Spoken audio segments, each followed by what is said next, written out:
It's important that we come together and recognize that a few things happened last weekend that we won't let happen again. Peace and tranquility, our community values, we have to defend them as such.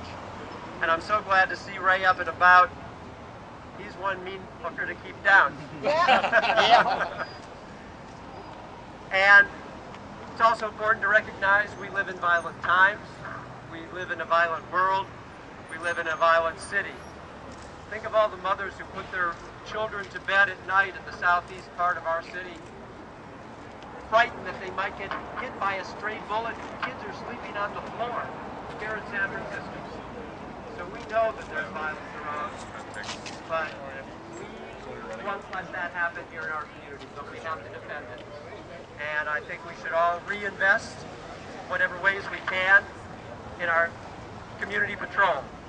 It served us well, it can continue to serve us well, and it communicates a message to anyone who comes into our community and may not know how we cherish our values of peace. That they will learn that, and that if they don't wish to abide by our values, then they are free to go home to wherever they came from. And on this July 4th, appropriate that we remember the Declaration of Independence. Life, liberty, and the pursuit of happiness.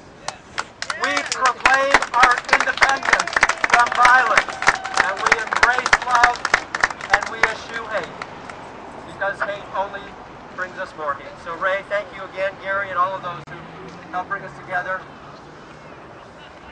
And enjoy your 4th of July in this beautiful city of love. Thanks for letting me join you. Woo! Hi, so what is this about? I was away like gay pride, and I think I have every reason why I don't like it. What happened, and why were you guys meeting here? What's this all about? Well, basically, Friday night at Gay Pride, myself, my partner, and 2 other friends, including Ray Tilton, were basically jumped on after someone tried to steal my wallet standing outside of the 440 after the bars were closed.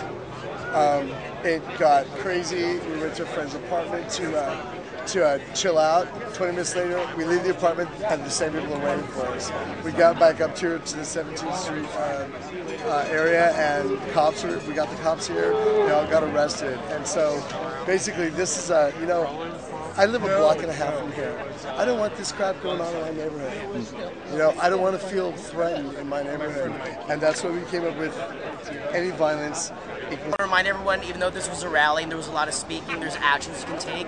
Add 911 to your cell phone. If you know where you are, know exactly what street you're on, what direction you're going. If you can, click on castropatrol.org if you're in the Castro, if you want to volunteer and have an orange jacket and patrol the community. You can actually help end all the violence in the city or in the Castro. You are not powerless.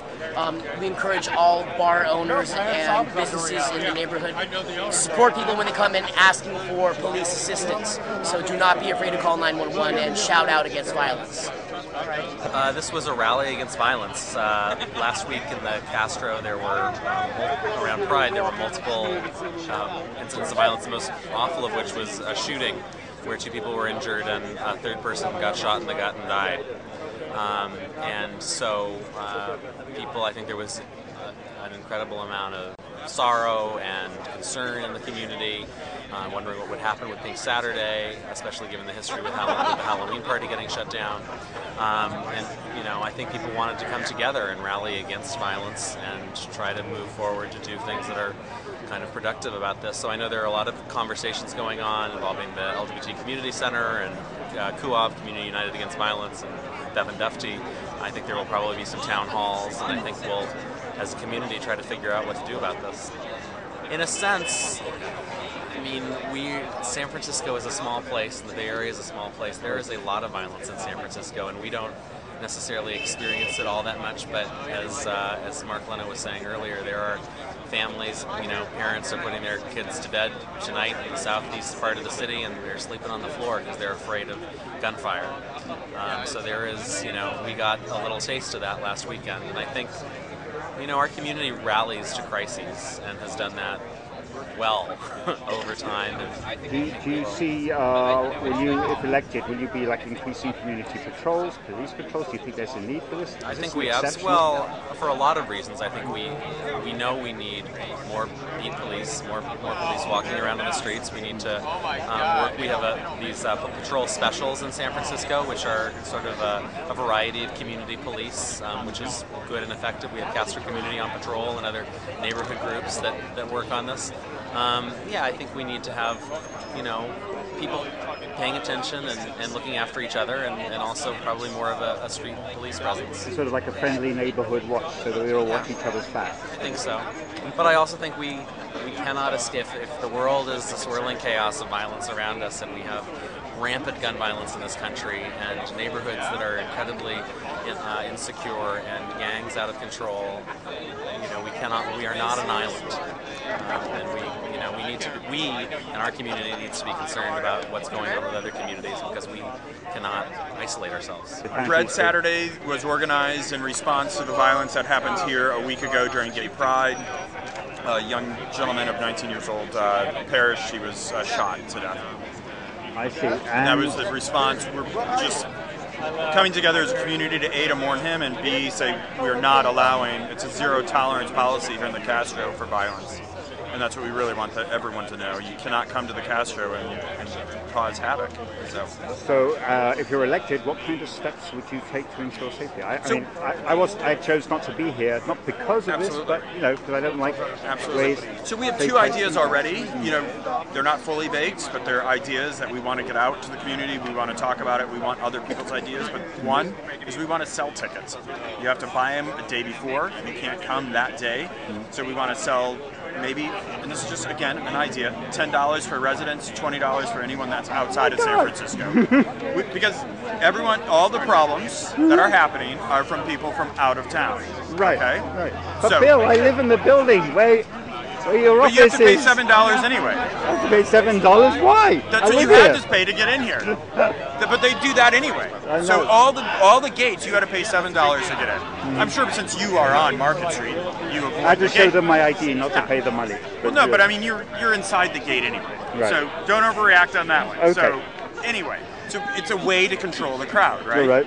Okay. So you have to buy it from the local Castro merchants. We are even contemplating maybe a 21 and over crowd, because every time any of this happens, it seems like anyone under 21 is causing the problem. So maybe it's an age issue, maybe it's a drinking issue. We need to make sure that's going on. So we've got to come up with ideas. So these are ideas. No one else is coming up with ideas, so we've got to come up with ideas. The second one is, let's move it to a daytime party. Let's close the streets at 6 a.m. and reopen them at 8 p.m. Let's put the street cleaners back on the street at 8 p.m. and clean up, get everyone off the streets, open it up to the street cleaners, then traffic, buses, and cabs, and get everyone out of the Castro by nightfall.